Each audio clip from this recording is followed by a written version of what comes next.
This week we're going to talk about how to add cascading style information to your WordPress.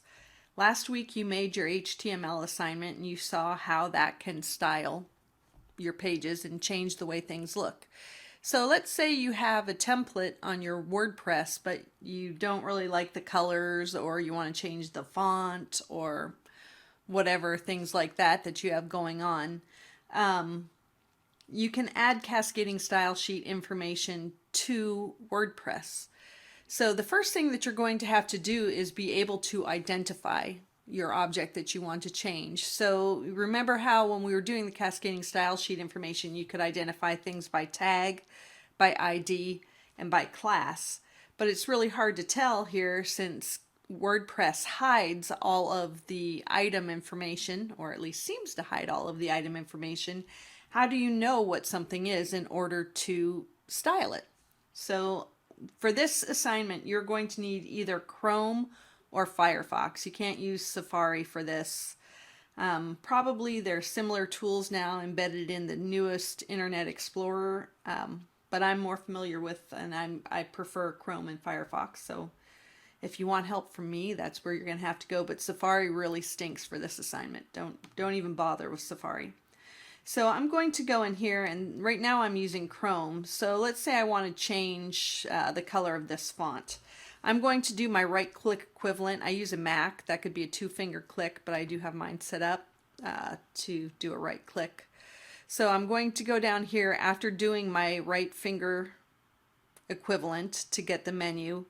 I'm going to say inspect, and this opens up the web console for me.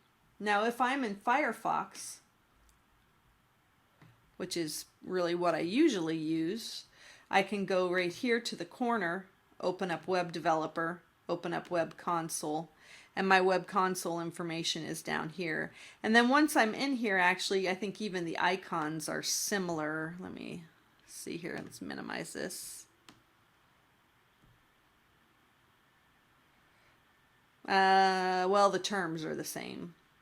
Yeah, actually you can see that this is my inspector here, this is my inspector here. So I'm going to be doing the same kinds of things here. You just have to look. If I'm looking in Chrome, this is my inspector. This is my inspector, and that's how I select an element. You can see that as I roll over, it says pick an element from the page. So let's go ahead and just use that for now. I'm going to select it. And then as I roll over items on here, it actually will highlight them. So let's say I have that. I selected that object. It's now showing what this thing is here on the page. And the cool thing is I can actually see what some of the CSS rules are that affect that particular thing. Like, let's say I want to give it more margins. So now I bumped everything over by 30 pixels here. Now I moved it back. But I can see actually that bumped over probably more than I'm interested in bumping over. Let's see.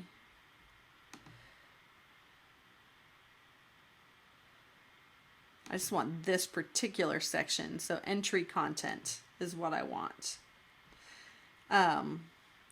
So now, once I have that identified, I can actually go into entry content and start putting things in there. I see that it's a class, so I'm going to have to use a dot. I'm just going to go ahead and copy and paste this. So let's get this out of the way here. I want to get my Firefox moved. Come on, Firefox.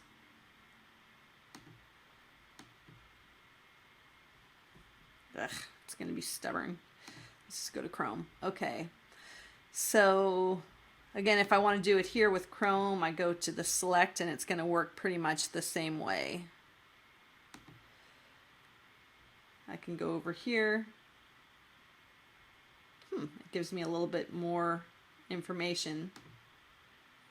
Like right here, I had entry content. And by clicking here in the tag, I can go ahead and show things and select what things are in the code.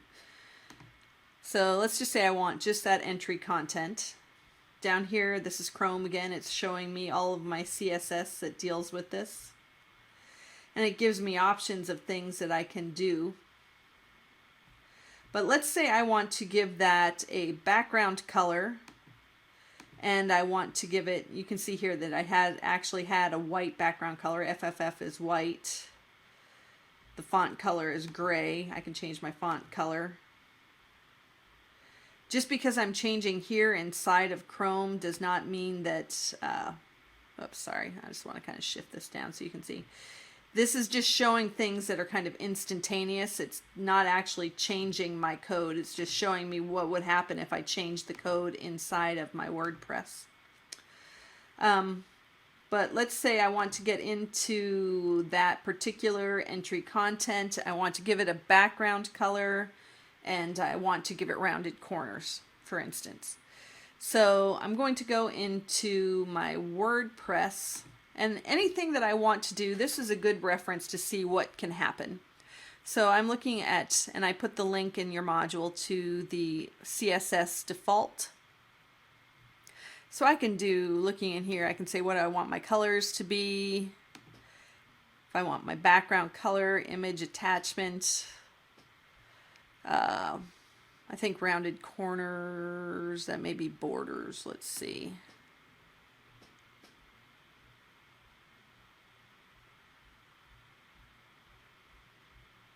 I don't want borders.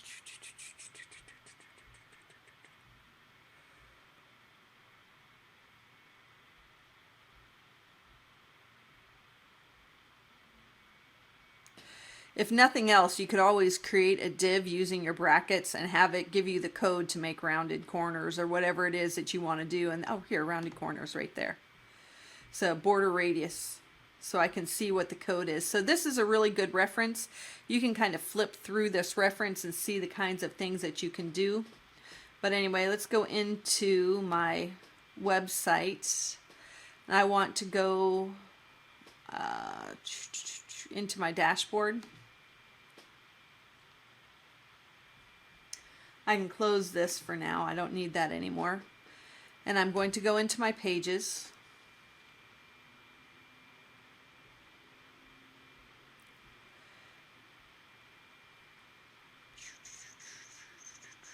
You know what? I think I have like all my pages in the world. I need to find my pages here.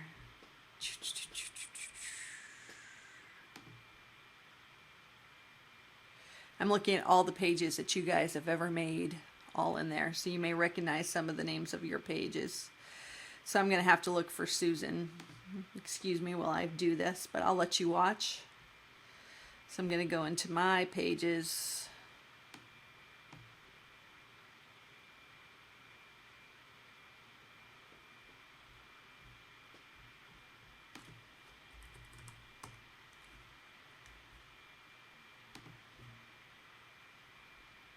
Or I can search by my author. Let's see. Okay, so this is my front page right here. It's the only page I have. So I'm going to go ahead and I'm going to edit that. And I have put in here this HTML, which is what you see. But I'm going to go down here to the bottom where I have custom CSS rules for that particular page. And remember that it was a class entry content. So I'm going to put that there, and I'm going to put this code in here just like I would anywhere else. So I have background color. Let's say aqua. I don't know. I'm just making stuff up at this point. Again, I suggest that you use brackets to go ahead and write this code so you can kind of do tests there and then just copy and paste the code in. Let's go back and look at rounded corners. Well, let's just do this. See what it does here.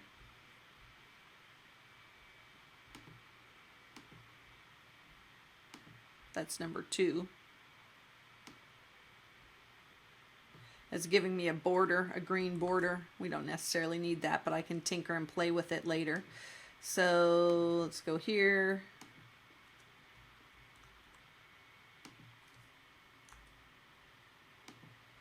This, by the way, this custom CSS, that is a plugin that I put on your page.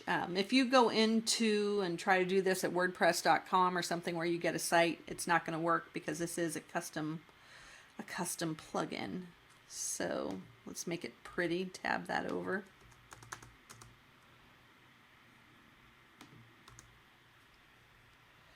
Now I just have to update this.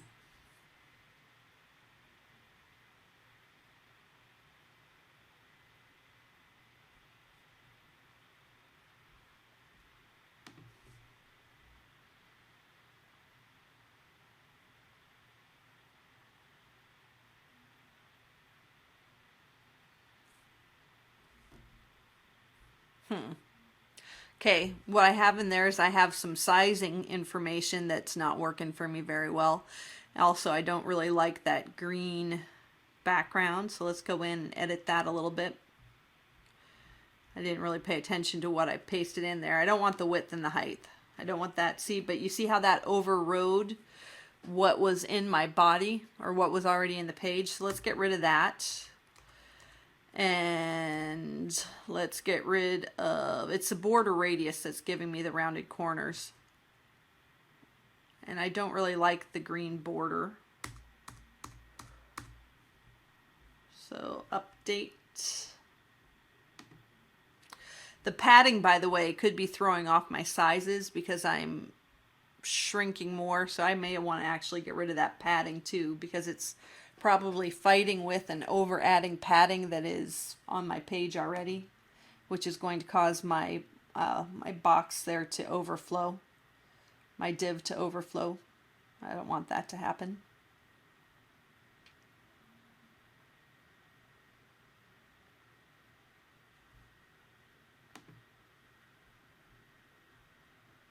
There.